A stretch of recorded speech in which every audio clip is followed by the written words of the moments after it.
once I was really up against the wall in that corner, I was like, man, everything matters. So like whenever someone says something, like just say yes. If they're more successful than you and they obviously have results, like just say yes. There's nothing to like ask questions about. There's nothing to, try and say, oh yeah, I'm gonna understand what you say and then just do it my way and make it in my own words. No, like just do what they're telling you to do. They're in that position for a reason. Hi, everybody. Grady Polson. Welcome to the America Agency.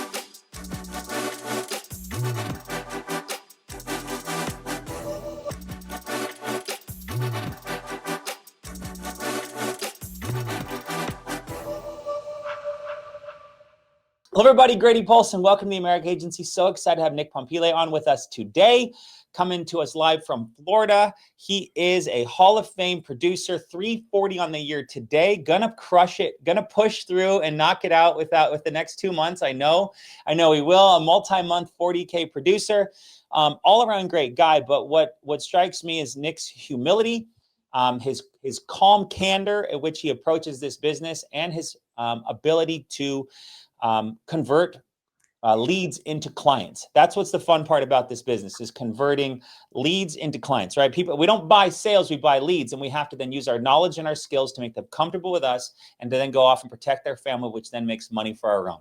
And Nick has done an exceptional job over the years, becoming such a fantastic producer. Long time coming, but more proud than ever to have him finally on as we head into the end of this year. But without further ado, Nick, how are you doing today, buddy?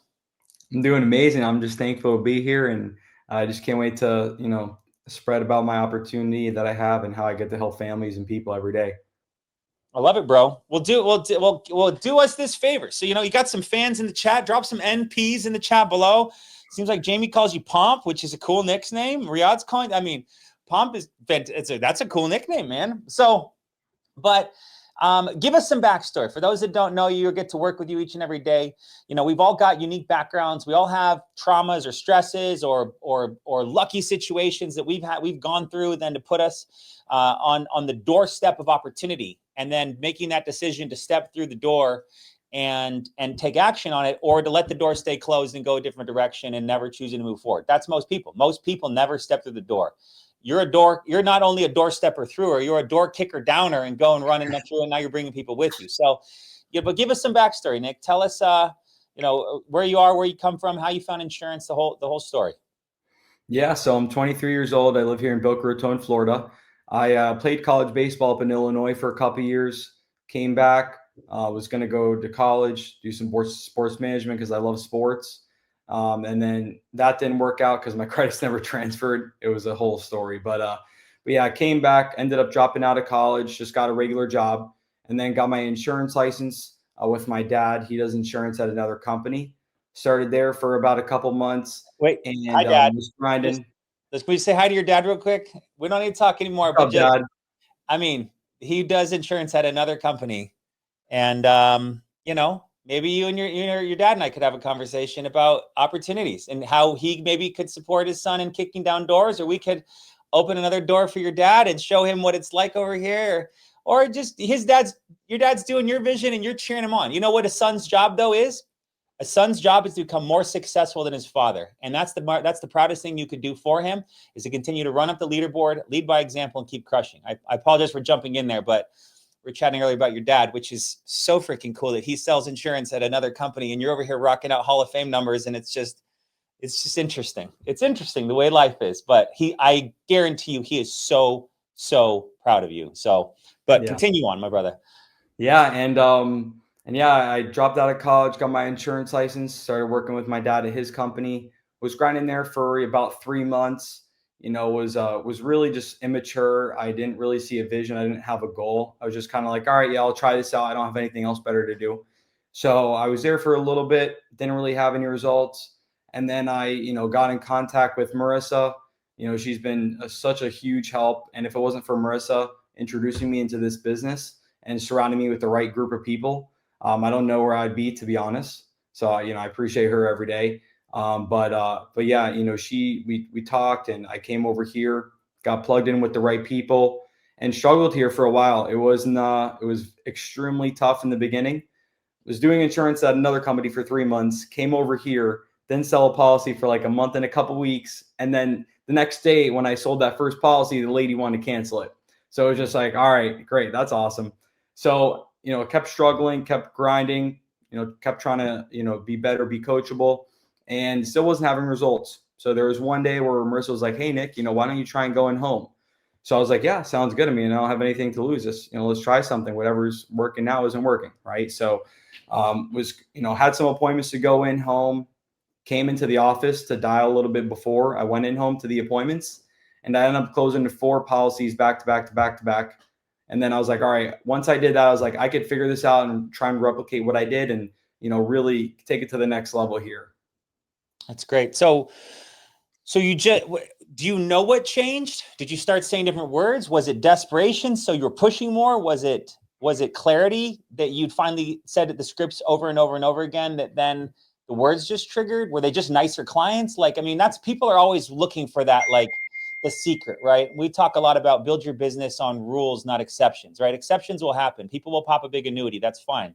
But the rule is, run 30 appointments a week. That's the rule. So what for you triggered in there? To be honest with you, I would say a little bit of everything.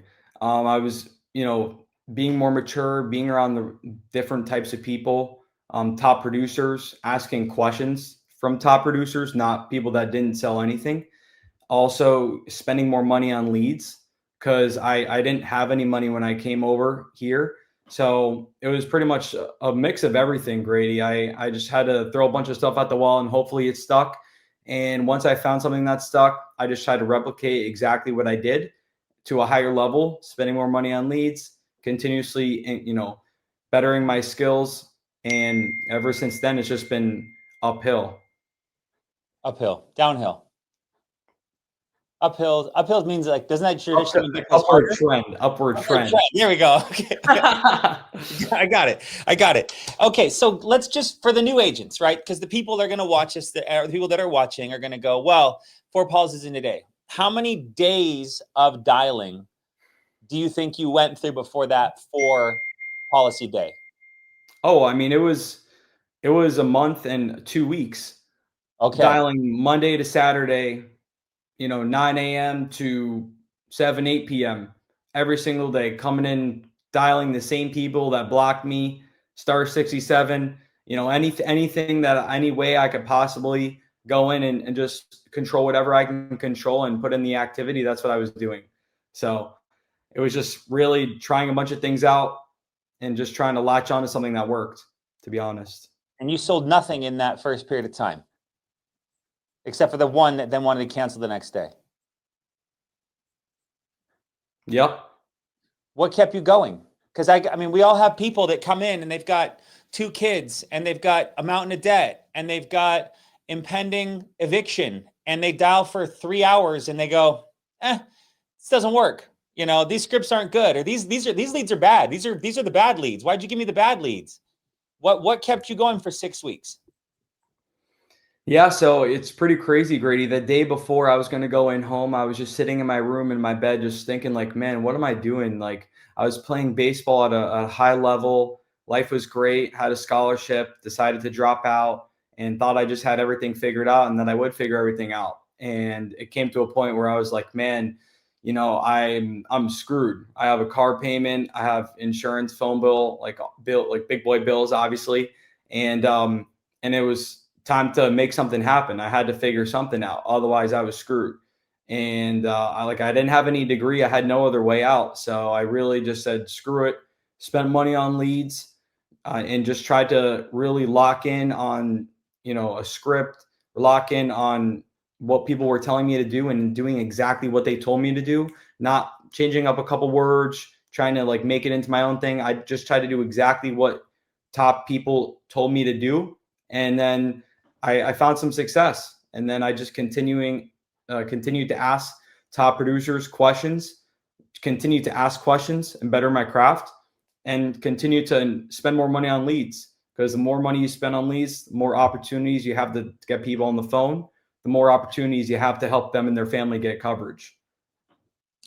If you hadn't made those 4 sales that day, how many, what, and then, doubt set in, more doubts, what would you have gone and done? You know what you've gone, what you've ballpark, what else would you have gone and Well, done? if this didn't work out, then I was gonna just go back to what I was doing before and working with sports cars and sports memorabilia on live stream. That's what I used to do before I did insurance once I dropped out of college. So I would have just done that with a company and kind of see how things go. Just kind What, of what would you, coast. what would you have made doing that? Yeah. Much less than what I'm making now, that's for sure. Probably, well, I mean, before when I started really being successful in insurance, I think I was making like 50 grand a year less. Okay. So yeah, nothing much. So you would say, would you agree that sticking through, no matter if you're not getting the immediate results, but but having a belief of a team that does $2.6 million like Marissa's a month, and a company that does 70 million a month, that it could possibly have been you in the beginning. It wasn't the system, right? It wasn't the opportunity. It wasn't the leads. It wasn't the incredible carriers. It was you not evolving. Is that a fair assessment? Oh, absolutely. It was all on me. I didn't see the vision in the beginning. My dad always tells me when I was younger, "Hey Nick, everything matters. Everything matters." And I would say, "No, it's all good.